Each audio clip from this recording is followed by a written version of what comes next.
Il est là. Il est fidèle au poste, comme à l'habitude. Docteur Mailloux, bon matin. Catherine, Joanie, bon matin. Docteur Mailloux, pensez quoi de cette insignifiante qui est allée déclarer « Je suis en amour avec mon fils et je veux porter son enfant ». Est-ce que ça existe pour vrai, l'attraction sexuelle génétique? Je trouve ça, docteur Mailloux, mais assez dégueulasse, merci. Je m'excuse du terme, là, mais j'ai pas d'autre... je cherche un autre mot plus beau, mais j'en ai pas. Mais pourquoi serait-ce si dégueulasse, Catherine? On va se livrer un exercice ce matin. On va aller au fond de ça. Alors, pourquoi est-ce répugnant à première vue, à sa face même? Ben parce qu'une mère et son fils. Docteur Mailloux, est-ce que vous allez bien ce matin? Est-ce que je vais recommencer. Une mère qui est en amour avec son fils, qui veut avoir un enfant avec son fils. Mais c'est plein. Écoute, c'est épidémique au Québec maintenant.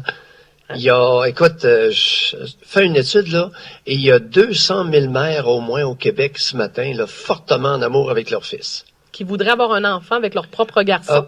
Pas nécessairement. Alors, il y a une barrière. Oui.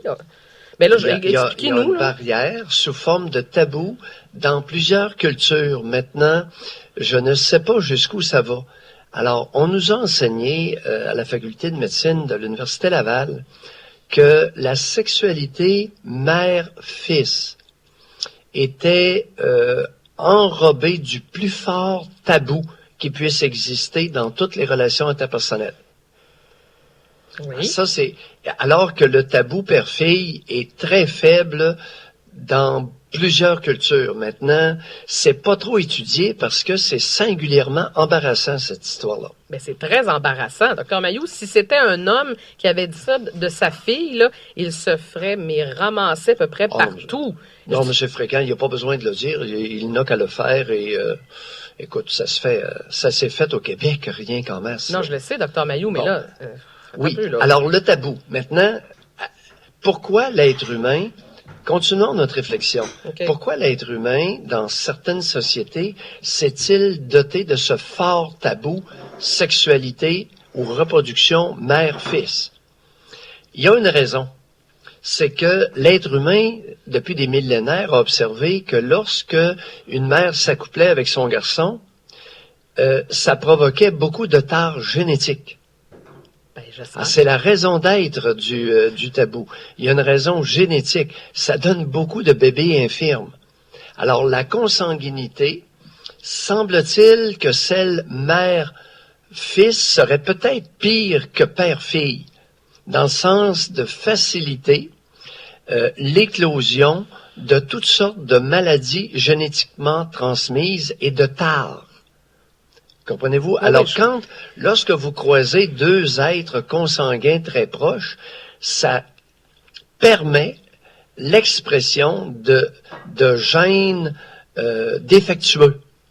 C'est la raison. Et si on faisait ça sur une grosse échelle, comme chez les animaux, lorsqu'on étudie le comportement animal, c'est très facile. Tous les éleveurs au Québec savaient que lorsque chez les moutons, on prenait un jeune bélier issu du troupeau et on le croisait avec les femelles et même des femelles adultes reliées par le sang.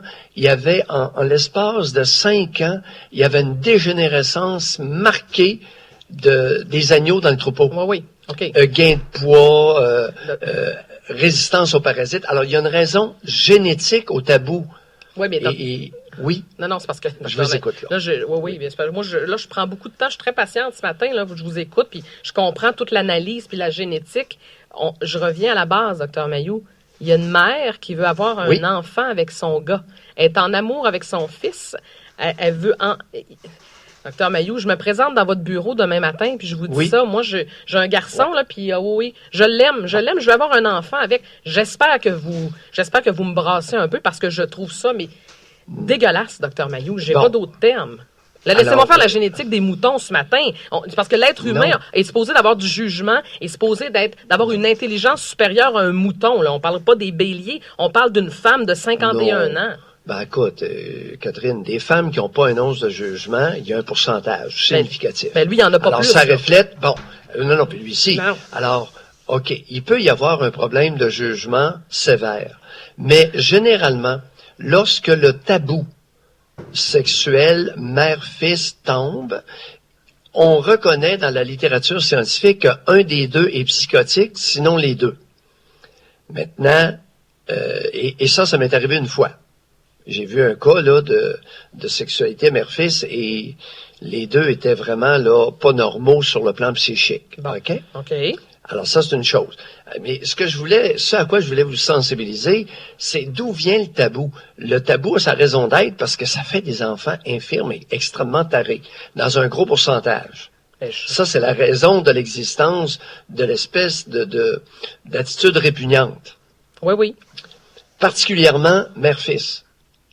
Ah, mais docteur Mailloux. Mais oui. OK, non, continuez. Là. Je vais vous laisser finir, là, parce que j'ai sorti des extraits de ce que la femme a dit.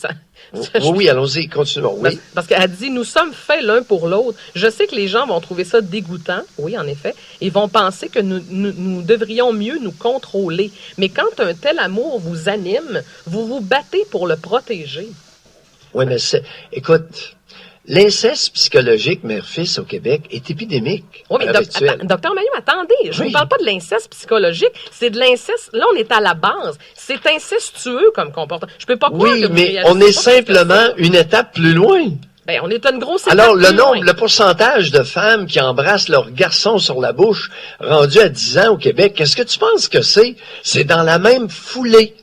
Alors, ces deux zigotos-là sont allés un pas plus loin que beaucoup de femmes, de mères font avec leur fils. Oui, mais docteur Mailloux, c'est dans la même foulée. Ben, c'est dans la même foulée, mais il n'y a pas juste un pas plus loin, là. Il y en a 4-5. On parle pas d'embrasser son fils sur la bouche. On parle de vouloir. Il y a des relations sexuelles, là. On est rendu plus loin que ça, là. Ben là, écoute, la mère qui embrasse son fils de 10, 11, 12 ans sur la bouche, et on est proche. Non, c'est pas 4-5 foulées, c'est 2 foulées de plus. Les zigotos de l'Angleterre. Ah oui, vous trouvez que c'est juste. Mais moi, j'en donne un petit peu plus que ça. Je vous dis pas que c'est correct à 12 ans d'embrasser son gars sur la bouche. C'est pas ça que je vous dis.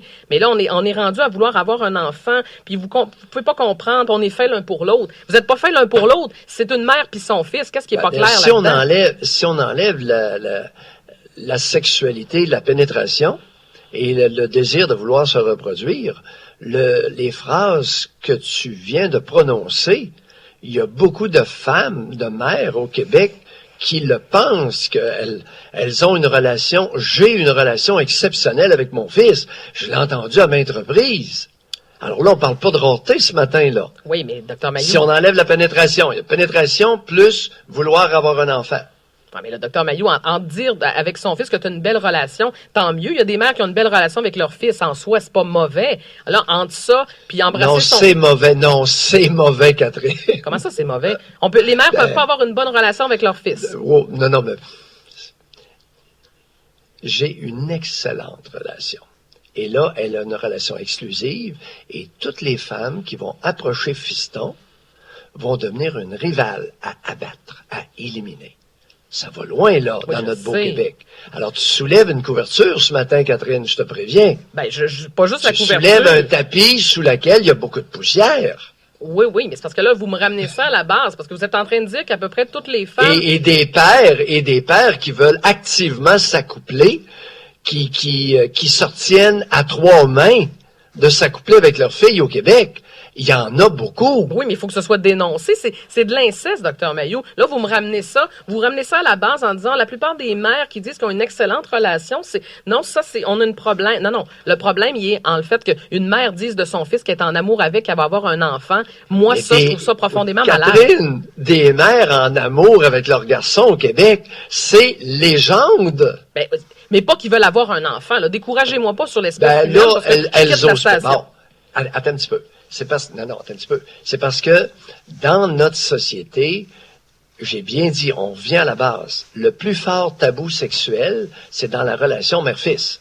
Ça va. Le plus fort tabou. Oui, c'est correct. Okay? Oui. Alors, ça les retient. Ces crackpots-là, ça les retient.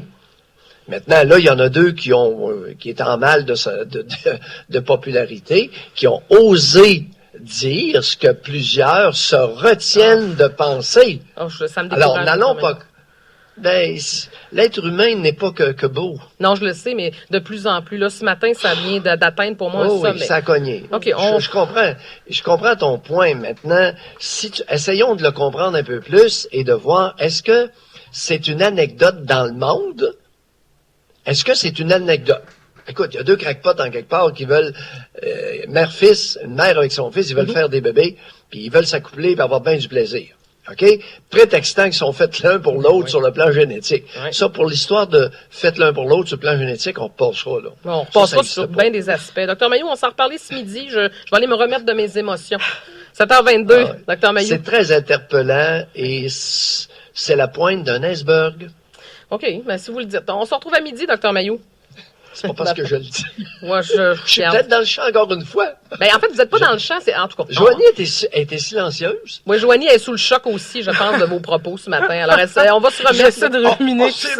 C'est mes propos qui l'ont choqué. Ben, c'est parce qu'à chaque fois qu'on parle de ça, vous nous ramenez ça aux béliers, puis aux moutons, puis aux chevaux, puis non, là, j'embarque pas ce matin. Je vous aime beaucoup, mais j'embarque pas. 7h23. On se retrouve à midi. Ça, c'est la raison génétique pour laquelle il faut s'abstenir. Oui. Je comprends. Parce que la pérennité de l'espèce, on serait pas là ce matin, là. Non, je le sais, Docteur Mailloux, mais je ne suis pas un mouton, je suis pas un bélier. Accouplé, ben, oui, mais faut bien comprendre la raison génétique qui a été observée il y a des millénaires par une couple d'êtres humains qui étaient moins innocents que les autres. OK, c'est bon. On va réfléchir à tout ça. C'est perturbant ce matin. On se retrouve à midi, Docteur Mailloux.